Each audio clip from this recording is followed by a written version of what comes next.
ആമരോഗത്തെക്കുറിച്ച് ഞാൻ പറഞ്ഞുതരാം. ഞാൻ നേരത്തെ ചെറിയതൊരു വീഡിയോ ഇട്ടിട്ടുണ്ടായിരുന്നു.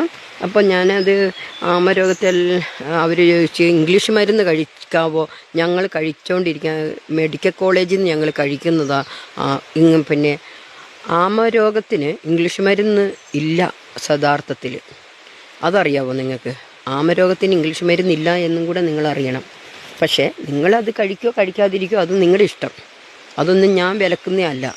പക്ഷേ ആമവാദത്തിന് ഞാൻ പറഞ്ഞു തന്നിട്ടുണ്ട് ഒരു മരുന്ന്. അത് കഴിക്കുക. ആമവാദത്തിന് വേറെ മരുന്നുകളുണ്ട്. പക്ഷേ അത് ശമനമാണ് വരിക, കുറഞ്ഞു നിൽക്കും, അത് പിന്നീട് ഉണ്ടാകും. ആ സ്ഥാനത്ത് ഞാൻ ഒരു മരുന്ന് ഞാൻ വീഡിയോയിൽ ഇട്ടിട്ടുണ്ടായിരുന്നു. അതിനകത്ത്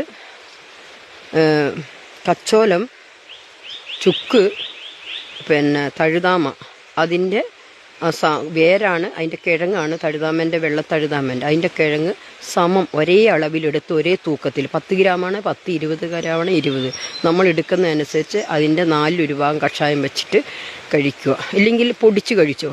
ഇത് ഒരേ സമയമായിട്ട് നിങ്ങൾക്ക് കഷായം വെക്കാൻ മടിയുള്ളവരാണെങ്കിൽ അത് ഒരേപോലെ സമം എടുത്ത് പൊടിച്ചിട്ട് നിങ്ങൾക്ക് കഴിക്കാം.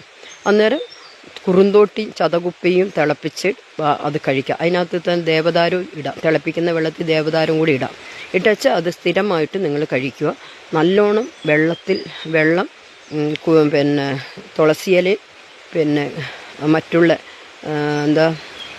പാണൽ, ആര്യവേപ്പ്, ഇങ്ങനെയുള്ള ഇത് ഇട്ടിട്ട് നമ്മൾ വേദിട്ടിട്ടെന്ന് പറഞ്ഞാൽ വെള്ളം തിളപ്പിച്ച് കൊടുങ്ങാലിയും കൂടി ഇട്ടിട്ട് തിളപ്പിച്ച് കുളിക്കുക. കാരണം ചൂടുവെള്ളത്തിലേ കുളിക്കാവുള്ളൂ, ചൂടുവെള്ളമേ കഴിക്കാവുള്ളൂ ആമവാദത്തിന്. അത് മാറുന്നവർ എന്നിട്ട് പോയി ആമവാദത്തിന് രക്തം ഒന്ന് പരിശോധിച്ച് നോക്കുക, കുറഞ്ഞോ കൂടിയോ എന്നൊക്കെ. മനസ്സിലായോ? ഇത്രയും ആമവാദത്തിന് ചെയ്യേണ്ടുള്ളൂ. ആമവാദം വരുന്നത് വാദത്തിൻ്റെ അതൊരു ശരീരത്തിലുണ്ടാകുന്ന അതിൻ്റെ കാരണം ഞാൻ നോക്കിയിട്ടില്ല. പക്ഷെ ആമവാദം വന്നു കഴിഞ്ഞാൽ കരളിനെ ബാധിക്കും, വൃക്കയ്ക്കും ബാധിക്കുന്നത്. പക്ഷേ ഏറ്റവും കൂടുതൽ കരളിനാണ് ബാധിക്കുന്നത്. കരളിന് ബാധിക്കുക ഞാൻ പറഞ്ഞു തന്നിട്ടുണ്ട്. പിന്നെ ഇത് കഴിക്കുമ്പം തന്നെ ആ കരളി രോഗം മാറും. അതിനോടൊപ്പം കഞ്ഞെണ്ണി നീര് പിഴിഞ്ഞെടുത്ത് 1 സ്പൂൺ ആണെങ്കിൽ 1 സ്പൂൺ ചെറുതേൻ ചേർത്ത് കഴിക്കുക. രാവിലെ വെറും വയറ്റിൽ 6 മണിക്ക് 6:30 ഇടയ്ക്ക് അത് കഴിച്ചോണെങ്കിൽ പിന്നെ കഴിക്കാൻ പാടില്ല. ഇത് കഴിച്ചു കഴിഞ്ഞാൽ ആമവാദം ഓക്കെയാണ്. പിന്നെ ഇംഗ്ലീഷ് മരുന്നൊന്നും വേണ്ട. പിന്നെ ഇംഗ്ലീഷ് മരുന്ന് കഴിക്കുന്നവരെ ഞാൻ തടയൊന്നുമില്ല. അത് അവർ പറയും ഞങ്ങളിത് കഴിച്ചുകൊണ്ടിരുന്നാൽ ഞങ്ങൾക്ക് അങ്ങനെയായിരിക്കും. പിന്നെ ഭയം വന്നു കഴിഞ്ഞാൽ ഉള്ളിൽ ഇത് മാറുമോ ഇത് കഴിച്ചുകൊണ്ടിരുന്നോണ്ടാണ് ഞാൻ ജീവിച്ചിരിക്കുന്നത് എന്ന് പറഞ്ഞ് മനസ്സിൽ ഭയം വന്നു കഴിഞ്ഞാൽ അതൊരു രോഗമാണ്. ഭയം നമുക്കൊരു രോഗമാണ്. മനസ്സിലായോ? അതുകൊണ്ട് ഇത്രയുമാണ് ആമവാദത്തിനുള്ളത്. അത് ചെയ്യുക. വൃക്കരോഗത്തിന് ഞാൻ വീണ്ടും ഒരു വീഡിയോ